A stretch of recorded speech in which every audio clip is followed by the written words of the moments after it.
Carlos says that he can't hear a thing that we're taking during this lead up. So, yeah, please look out. Find out. Ready? What's the show about? Oh, well, that's supposed to be a conversation. Right? Unfriendly. I don't know what people want to watch. And why would they anyway? Why would they anyway? Well, Mr. Buyer, you've got to watch us today because I feel your pain. Look, you're out there. They've been missing out on all these houses. They've been trying to bid on these crazy bidding wars in 2021. But on this show, we're going to share 5 tips and have a chat about all the different strategies on how buyers can come out on top. I'm Kiwi of the coast, the agent with the most tips, tools, and tactics for your home.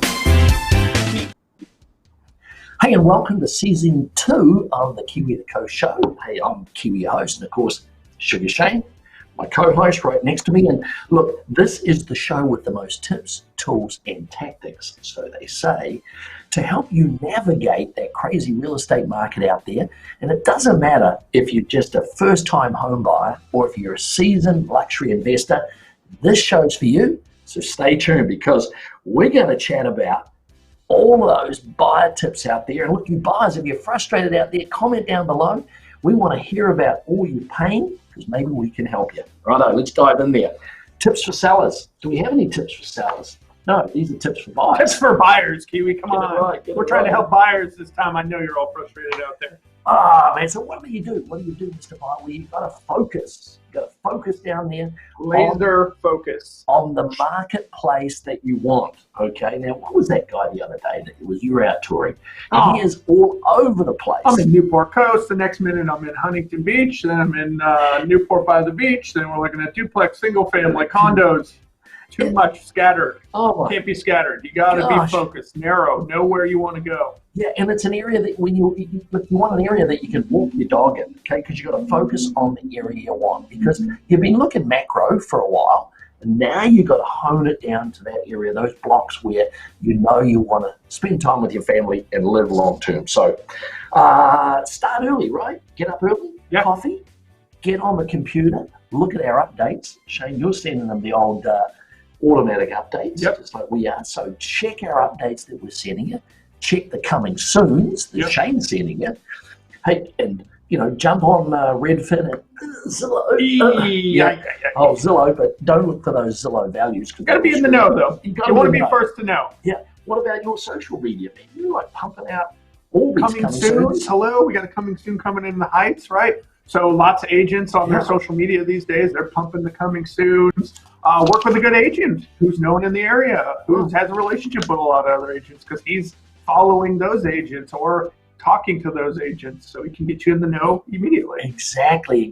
And see what they're putting out on social media. And you get some great hints and tips. Even following some of those photographers out there, they're going to give you some clues about what houses are coming up next. That's absolutely right. And that's the old telltale signs. And I love this. What are the telltale signs out there? Good question. You had one out there in front today. Of the house. I'm in front of the house. Well, we got the 2 moving trucks. The stagers are moving in. Guess what happens? The stagers take off. Right behind him comes in the photographer. He's out on the road taking the professional photography. The drones are walking by. Over. So guess what? Great signs that a house is about to come on the market, right? Maybe the old paintbrush is out. Paintbrush, people fixing homes, doing all kinds of things, landscaping, painting, etc. People are doing major changes to their house. They might be putting it on the market. Go ahead and ask them, hey, what are you doing over there? Are you planning on putting that on the market? Yeah, and take the dog for a walk. Drag that poor old dog for one more walk around the block. You might find you'll see things and talk to people. And then, of course, call your agent about that home that's coming on the market. So you got to dig deep, folks. You got to dig deep. This is a big project. Okay, this is a priority project if you want to find the home that's perfect for you and beat out those other folks. So absolutely. Okay. What about number 2? It's be all cash. Be all cash. Okay, here it is, man. I'm all cash. Yeah, be all cash. And you know what? Yeah. And what you do is you slip this bill into the pocket of the listing agent. Is that what you do, Shane? Right in the old back pocket. On the old hip pocket national bag. Hey. No, you can't. No. I'm not suggesting you do that for a minute. But be cash now. Hey, but what if I need a loan? Shane, what am I gonna do? Well, okay, so you can, first of all, Kiwi, you can be all cash. Now, we all know not everyone and majority of us cannot be all cash when we're buying, right? So sometimes you need a loan. you need a loan. And a lot of times, in order to even go see a house these days, the listing agents and the sellers are requiring you to have pre-approval or proof of funds. What's a pre-approval? Right. Well, it means that you've been pre-approved, not fully commitment approved by the bank for up to a certain amount. It just means you qualify for up to a certain amount. But you need to get that loan commitment to go the extra stage. Okay, so hey, loan commitment, you're talking the right language here. So what's a loan commitment consist of? It means you've already gone through the pre-approval process. Now Yep. you've shown your bank statements. You've shown your income. Now the Showing bank, them the money. now the bank can actually commit to a certain amount of money that you can afford to purchase. Now you're basically a cash buyer because you have that commitment from the bank. They check your credit. They've pulled the W-2s. They got the 1099s. They know how you can repay the loan. So yeah, they're going to basically give you in writing a loan commitment that says, go find a home, right? And that's when you call Shane or me, right? You got to go find a home. So you only need to find a home then, and that's cool. So what's next? Number 3, how about making the highest offer? Get to the top of the mountain. Be the highest offer right off the bat. Wait a minute. I don't know what the other offers are. Hey, have I got x-ray eyes? How am I going to see what the other offers are? Well, we've got a great little tip here. We love this one. It's called the Escalation clause. So is that like you're going up an escalator, like the old escalation clause? What no, is that? it's actually a great thing. We actually just saw this in one of our listings. Basically, as a buyer, you can write into the contract or into your offer. Or counteroffer. Or counteroffer is usually where it's going to come into play. Yep. But when you get a multiple seller counter, you can go back with your buyer counteroffer being an escalation clause, meaning I will pay the highest, I will beat the highest bid below me plus another $1,000, let's say. Yeah. Well, wait a minute though. How do you know how much to bid over the price? And Carlos is going to throw up here. Now's the time to throw. It's all about how here's you an example, write into. Here's an example. Let's read it. Purchase price to be $1,000 above the highest verifiable offer, not to exceed. Okay, put a cap in there. Sure. You don't want to go to the moon, right? You don't want to be paying $5 million for a $2 million house. So that's right. Now, how do we know though that they're not goosing you? That listing agent saying, "Hey, I got an offer at $2,800,000 or $2,790,000, so now you've got to be $1,000 higher." Well, here's the other bit of language. It's cool here. Yeah. Ask verifiable offer. It's all about what you write into that counteroffer. You betcha. They're gonna, with that verifiable offer verbiage in your counteroffer, that means that the list agent has to verify and show you the highest price offer. That or way offers. Maybe there's 3, 4, 5. Now, how do you know? I mean, why not I just make this $1 over $2,800,000? Well, great question, Kiwi. Obviously, you could, right? Yeah, you can be like, I'll beat the highest offer by $1. You know, the old Wheel of Fortune, or that's the what is that? The Price is Right. Price is Right. Yeah, I bid $1. You know, price $1 is over right. the highest. 500. I'm 501. Well, listen, that might work in lower price markets, you know. But, you know, it's a great question. Where should you be? Should you be at $1,000 over the highest offer? Should you be at $5,000 over the highest offer? I think the price determines it. I think you're right. Isn't it? I mean, you know, you've got to be horses for courses, as we say. You know, that's what sort of what table are we at in the casino here? You know, is it $1,000 on a $500,000 house? Is it $5,000 on $1 million house? Yeah. You know, I'm guessing you've got to have a bit more as the prices go up. I think you're right. Kind of a feel for it, you know. Discussion to have with your agent and help you come up with what we think, we think is right, and agree and make that escalation clause. Now, I love the escalation clause because, you know, if you've got a multiple offer, and we love this as a listing agent, we'll go out to 5 people and say, hey, give us your highest and best price and terms. Sure. See it all the time on multiple offers. And buyers agents are going, because they have nothing to aim for. They don't know where to be. Which is why this escalation clause is sweet, because when you don't know where other people are and you're kind of shooting in the dark, the old escalation clause kind of protects you hiney, doesn't it? And add the cap in there, of course, what maybe up to your what is your ultimate highest you would pay for that house? Well, that's your cap. That's where you stop. You can't go above that. So what if they're up to my cap? What do I do then? You know, what happens then? Do I lose the house? Well, then it can come back to you. You know, it's up to you. You got to go with what you feel comfortable at the end of the day. And look, the cap is your maximum. So look, if the house has been sold for more than the max, then you've already said, look, I can only pay that much. And if it goes higher than that, well, at least you walk away going, hey, you know what? I didn't overpay. I didn't try and pay more than my budget. Gave it my absolute best shot. I did. Now, if you had a cap that was a bit low and you would have paid a bit higher, well, you know, that's your fault for not putting. Don't give the low cap. Just go to your max cap. That's the recommendation. The cap is on the top. The cap is not here. Doesn't mean you're going to even pay the cap. You could pay less. All you're saying is I will pay $1,000, for example, $5,000, depending on whatever the escalation clause, more than the next highest offer. Exactly. Don't cap your cap. Don't undercap your cap. And always keep your cap on. Otherwise. Hey, it's time for a quick word from our sponsor after all that cappage. And hit it, Carlos. And now a quick word from our sponsor. Team Kiwi is for hire. Remember, Team Kiwi is a top-performing real estate team here at Coldwell Banker, Newport Beach, here to serve and answer any of those real estate questions you might have 24/7. Call now. Operators are standing by. And back to the show. Hey, and now it's tip number 4, and that's get personal. Get personal.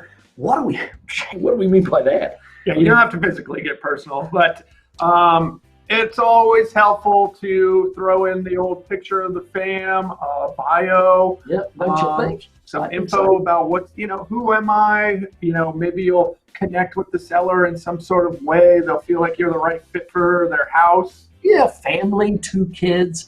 Hey, don't forget a picture of the dog. The dog works. The dog works. Does. A lot of pet-friendly people out there. They love the dog. And a lot of sellers will go, man, I wish the dog was buying the house, because the dog's better looking.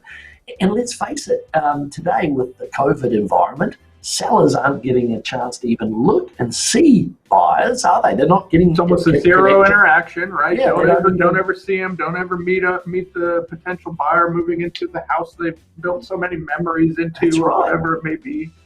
So yeah, show them who you are. But I think what's best, you were telling me earlier, even better than some photos and a bio, do a personal video. We can shoot that for you, and it's a great idea. The video is a great idea because then you can, verbalize and show the family and show why moving to their house is and having you considered to be the buyer ahead of other buyers, is better for the seller and for the seller's neighborhood. Forget that. I mean, what about that house we sold where he didn't take the highest offer? He saw a photo. We've actually sold a few houses where our sellers connected with a certain buyer at a lower price than another offer and went with the lower price because they connected with that buyer. And they connected them because there's a family they wanted their home to be, where a family was going to occupy. That family had friends across the street. So a lot of people care about their neighbors. Hey, some don't, and it's all about the price. Sure. But, hey, why not give it a go and personalize your offer? Make the sellers see that it's a real person at the end of that number, and not just a number. Cool. Hey, what about this one? Number 5. I love this one. Hey, writing an offer making an offer that has to be accepted, right? Make them an offer they can't refuse. Hey, I'm going to make you an offer you this can't is refuse. The Don Corleone clause for sure. Yeah, I love that show. 3 series. I got to go and watch it tonight, man. I love that show. So how do you do that? Well, don't lowball. No. Hello. We all know the market. Whether it's a lease, whether it's a sale, it does not matter in this market. What about that lease? I'm helping a you friend, $4,000 lease in Irvine. We offered, first one we went out, offered $200 less than the ask price. I think they were asking $38. We offered $36, pretty much saying he's going to stay there in the long run, going to be a great tenant, can fix things as it goes along. He'll tell the landlord, of course, and then fix himself if she prefers that. Didn't even get a response. They did nothing. Left us in the dark. They didn't do anything. We were only $200 under the asking. Hello per month. Where did they go? Nothing. All they said was, you haven't been accepted. And then after multiple calls and emails, 0 response on why. Can you give us a little hint? We would like to know what we did wrong. Even Shane put $1,000 in their pocket. I need $1,000 in mine. No. Doesn't work like that.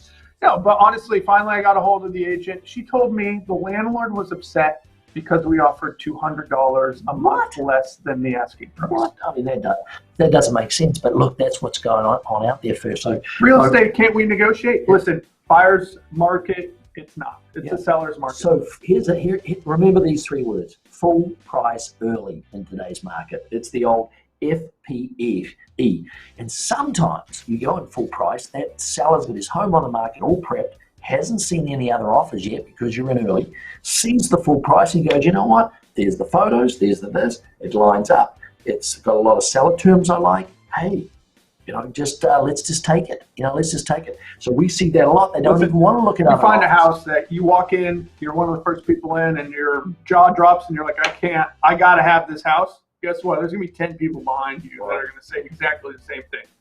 So make a solid offer. Don't lowball. Solid offer, and then your terms, like you can make it. It's the seller choices of services, which means Great way to go. escrow and title and the home warranty plan. I mean, look, and then do you even need some of those little things that most agents put in contracts? I mean, look, would it kill you to buy your own home warranty plan? Yeah, What do they cut out cost? the home warranty paid for by the seller. It's $500 to $700 typically, depending on how big the house is. Can be a little more, but as a buyer, can you afford to pay $700, let's say, for a year's home warranty on your $3 million house? Probably. It just makes you look that much better to the seller. I agree. I think you can. And what about the seller paying for the HOA due, transfers? Maybe the buyer pays. Maybe the buyer pays, and you know what that does? It gives that seller a feeling like, man, this particular buyer, is willing to go just that little bit extra, and sometimes a few extra $100 is all that it takes, because it's an attitude adjustment. They're thinking, man, he's not out to make it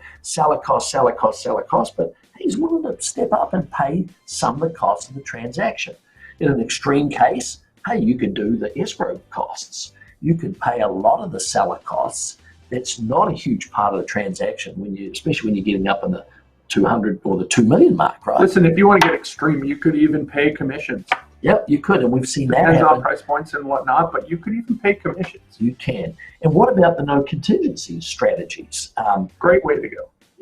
Limit your contingencies. We're not saying don't have an inspection. Always recommend that you get a home inspection. Absolutely. You want to know what you're buying, for sure. But maybe you don't, even if you're getting a loan, maybe you don't need a loan contingency or an appraisal contingency. You need an appraisal. But if there's 5 offers, I mean, there's your appraisal right there. It is. There's your appraisal. There were 5 other people that were going to buy this house at around the same price I'm buying it for. Well, looks like that's the market, isn't it? Yeah, exactly. And because there's a lot of seller fear that says, well, gosh, if I'm taking an offer with a loan and it appraises for less, because I'm shooting for the moon, and it appraises $20,000 less, have I lost the deal? Well, you can say, look, I don't care. I'll pay the difference. Yeah. Or pay half the difference. But, you've got to take that seller angst, out of the deal. So no contingencies. What a great way to go. Anything else on that? What else can you do? What else can you do? Well, of course, you got to give seller choice of services, escrows, title. Yep. You can always shorten your contingencies. You don't feel comfortable getting rid of your contingencies or some of them. Just shorten the time frames then. Yeah. And the other thing is, what are some of the things that a seller might want? If they're anxious about where they're moving to, maybe you let them lease back for a little while, right? Give them a free lease back. If you can't do that, you got a loan and you're not comfortable with paying the loan with not living in the house, then they can pay you, a market rent for it for a few months if they need to find something else or it's moving too quick for them. But at least they know they've sold the home. Everything's moved past escrow, cash is in the bank, and they have a little extra time to get out of the house. So there's lots of things you can do, basically, to write an offer that can be accepted right away by the seller. Get you at the top of the list and get you in the house that you want. That's right. Hey, and top of the list, it's time for Sugar Shane's Spoonful of Sugar. Hit it there, Carlos. And now it's time for a spoonful of sugar. So we're talking about what's happening up the hill. What's happening up the hill? We're talking about Newport Coast, of course. Single-family homes, excluding Crystal Cove there. But how many are on the market? 38 total homes, single-family on the market. No coming soon. I don't see zero coming soon. That's kind of strange. Yeah. So, has the market gone up a bit, down a bit? Listen, we're still very low on inventory for Newport Coast. 38 Right. total homes. Not much for you buyers out there. There's zero homes under $2 million. Yeah, look at that, 2195. You got a home up to that price. You're going to everybody's going to want to see your home. If you're thinking of selling in neighborhoods with price points below 2.2, Yep. or if it's 2 and you think you'd like 2.2, now's the time to be on the market. We haven't seen it. I haven't seen this in 25 years. Time for some Montserrat, some St. Michelle's, all kinds of Sancerres, all of that jazz. It's time to get you on the market. And hey, that's another video or another show about what do you do for 2 years, move your property tax and all that. But anyway. Yeah, so anyways, 38 homes on the market. That's from 2.2 million all the way up to 27 million over there at 7 Pelican Vista. Look at some averages here. We have 8,128,000 is the average price of a house in Newport Coast currently. Yeah, average price, the median, that means the middle one on the market is still over $5 million. Now and both of those are over $1,000 a foot on average in the median. Yeah. 64 days total on the market, so 2 months. That's also taking into effect. Look at all those homes that are over 10 million. There's 1, 2, 3, 4, 5, 6, 7, 8, 9, 10, 11. 11 of the 38 are over 10 million. Yeah. So that's why those days tick up a bit. Otherwise, anything in that 2 to 5 million range actually is just flying off the shelf, which is very. Prices are appreciating. You still got those low interest rates by, so don't be perturbed by that. Find the right home, jump in on it, because guess what? After you're in escrow, prices are going up. And we've actually seen sellers who are in escrow today thinking, 2 months later, oh my gosh, if I could get out of this contract, I'd like to, because my house I sold it too low. I sold it too low. We've seen a little bit of that. We'll show you some of it on the next page. By the day right now. Pretty much. It's kind of like this. Anyway, I'll be done to do that.